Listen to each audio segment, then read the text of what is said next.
नमस्कार। मध्य प्रदेश की ताजा और बड़ी खबरें रोजाना देखने के लिए हमारे कमल गुरु चैनल को सब्सक्राइब जरूर करें और बेल आइकन को दबाएं। आप मध्य प्रदेश के किस जिले से इस न्यूज को देख रहे हैं कमेंट बॉक्स में लिख के हमें जरूर बताएं। आज के वीडियो में लाइक का एम रखते हैं 1000 का। उम्मीद है कि आप इसे पूरा जरूर करेंगे। चलिए देखते हैं मध्य प्रदेश आज सुबह की बड़ी खबरें। 24 लाख किसानों के खातों में 13,320 करोड़ ट्रांसफर। आपको बता दें, छत्तीसगढ़ में कृषक उन्नति योजना के तहत मंगलवार को किसानों को 13,320 करोड़ रुपए की आदान सहायता राशि प्रदान की गई है। इसमें 24,72,000 से अधिक किसानों के बैंक खातों में राशि ट्रांसफर की गई है। इस दौरान सीएम विष्णुदेव साय ने कहा कि मोदी की एक और गारंटी पूरी हो रही है। बालोद जिले के सरयू प्रसाद अग्रवाल स्टेडियम से हुए कार्यक्रम में विधानसभा अध्यक्ष डॉक्टर रमन सिंह, मध्य प्रदेश के मुख्यमंत्री मोहन यादव और केंद्रीय कृषि मंत्री अर्जुन मुंडा वर्चुअली शामिल हुए। प्रदेश में 151 जगह इसका वर्चुअली आयोजन किया गया। सीएम साय ने कहा कि आज शुभ दिन है। कृषक उन्नति योजना के अंतर्गत किसान भाइयों के खातों में आदान सहायता राशि ट्रांसफर की गई है। इनमें 24,72,000 से अधिक किसान हैं जिन्होंने इस साल धान बेचा था। इन्हें 13,289 करोड़ रुपए की अंतर की राशि दी जा रही। इसी तरह 2,829 धान बीज उत्पादक किसानों को भी बीज निगम के माध्यम से अंतर राशि 31 करोड़ से अधिक भुगतान किया जा रहा है। मध्य प्रदेश के मुख्यमंत्री मोहन यादव ने कहा कि पीएम मोदी के नेतृत्व में देश चहुमुखी विकास कर रहा है। उन्होंने हर विभाग के लिए जनता के हित में बहुत सारी राशि दी है। इन पैसों को खर्च करने में हमारे पसीने छूट जाते हैं। पीएम ने महिलाओं का सम्मान किया, किसानों के लिए ऐसी योजना बनाई जिनसे उन्हें आर्थिक मजबूती मिली है।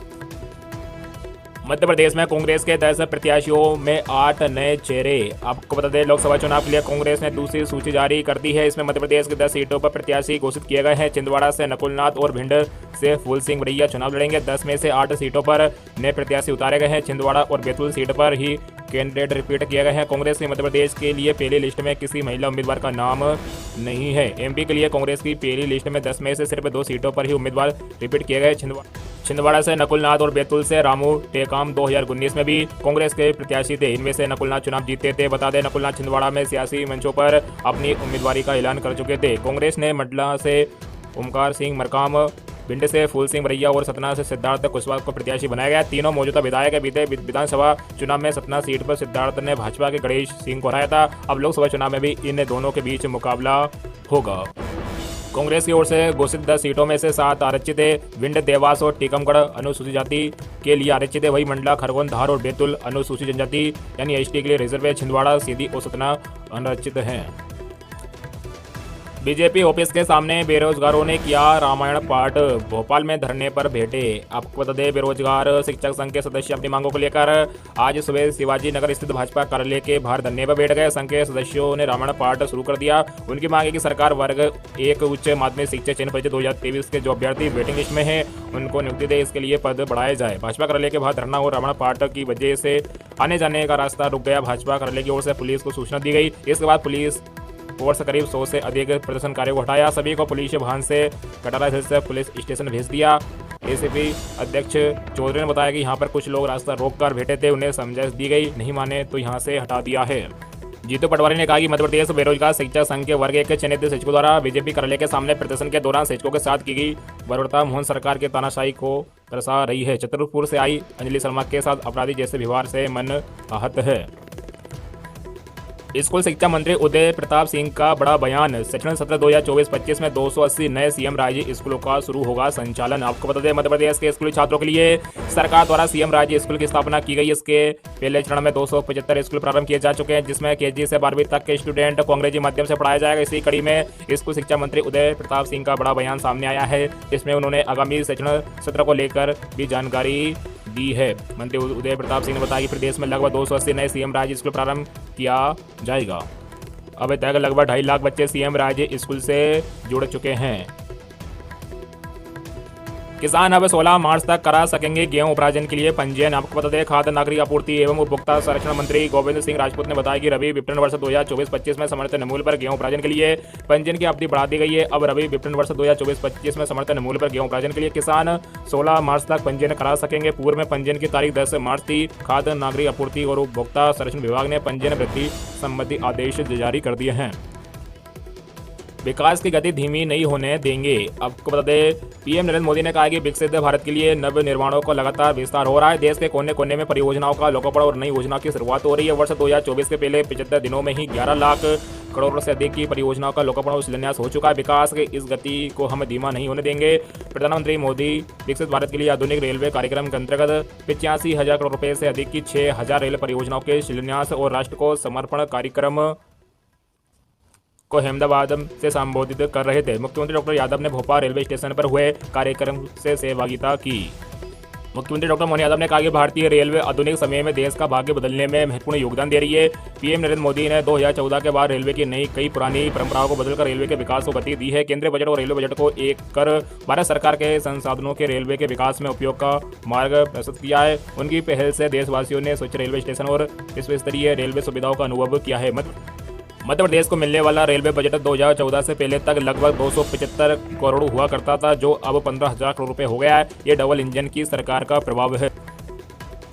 प्रदेश के श्रमिकों के हित में मंत्री पटेल की अनूठी पहल, 1 अप्रैल से मिलेगी अधिक मजदूरी। आपको बता दें, श्रम मंत्री प्रहलाद सिंह पटेल ने मजदूरों के हितों के संरक्षण एवं कल्याण की दिशा में ऐतिहासिक फैसला लेते हुए 1 अप्रैल से समस्त औद्योगिक एवं असंगठित श्रमिकों को 25% अधिक मजदूरी देने का आदेश जारी किया है। उक्त निर्णय के तहत सभी औद्योगिक एवं असंगठित क्षेत्र से जुड़े ट्रेड अनट्रेड सभी श्रमिकों के मेहनत ताने में 1 अप्रैल 2024 से बढ़ोतरी की जाएगी। वर्ष 2014 के पश्चात प्रदेश में पहली बार मजदूरों का वेज रिविजन किया गया है। श्रमिकों के कल्याण की दिशा में ये निश्चित रूप से एक क्रांतिकारी निर्णय है। मंत्री पटेल ने कहा कि मजदूरी दरों में भी की गई बढ़ोतरी श्रमिकों की जिंदगी में व्यापक बदलाव आएगा।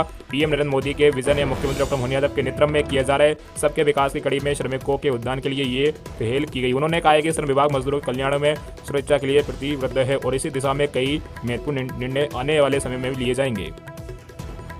सीएए को लेकर हिंसा की आशंका। आपको बता दें, केंद्र सरकार द्वारा सीएए को लेकर अधिसूचना जारी किए जाने के बाद केरल, पश्चिम बंगाल सहित पूर्वोत्तर राज्यों में इसका जमकर विरोध किया जा रहा है। वहीं खुफिया एजेंसी द्वारा हिंसा की आशंका व्यक्त करने के बाद दिल्ली सहित सभी बड़े शहरों और पूर्वोत्तर राज्यों में सुरक्षा एजेंसी अलर्ट हो गई है। राज्य सरकारों ने पुलिस प्रशासन को अलर्ट करते हुए गश्त बढ़ाने के निर्देश जारी किए हैं। वहीं केरल, पश्चिम बंगाल सहित पूर्वोत्तर राज्यों में सीएए को लेकर विरोध प्रदर्शन उग्र हो गया है। उधर विरोधियों की गिरफ्तारी के लिए कई शहरों में अस्थायी जेल बनाई है। दिल्ली में भी सुरक्षा व्यवस्था कड़ी करते हुए संवेदनशील इलाकों में लगातार गश्त कर रही है।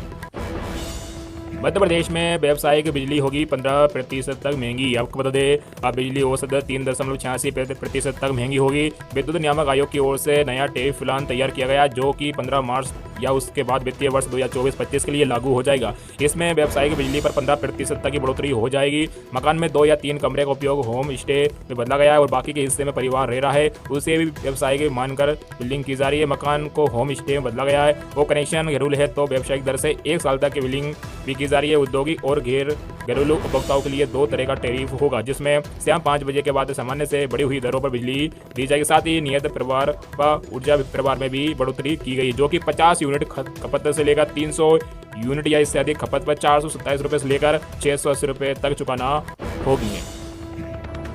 हरियाणा में गठबंधन टूटा। आपको बता दें, हरियाणा में लोकसभा सीटों के बंटवारे पर सहमति नहीं बनने के बाद भाजपा गठबंधन टूट गया है। गठबंधन टूटने के बाद मनोहर लाल खट्टर सरकार में शामिल सभी मंत्री सामूहिक रूप से इस्तीफा देंगे और नई सरकार का गठन होगा। भाजपा के नेताओं के बीच लोकसभा चुनाव में सीट बंटवारे को लेकर देर रात तक चर्चा चली, लेकिन इस पर सहमति नहीं बनने के बाद दोनों दलों के बीच गठबंधन टूट गया।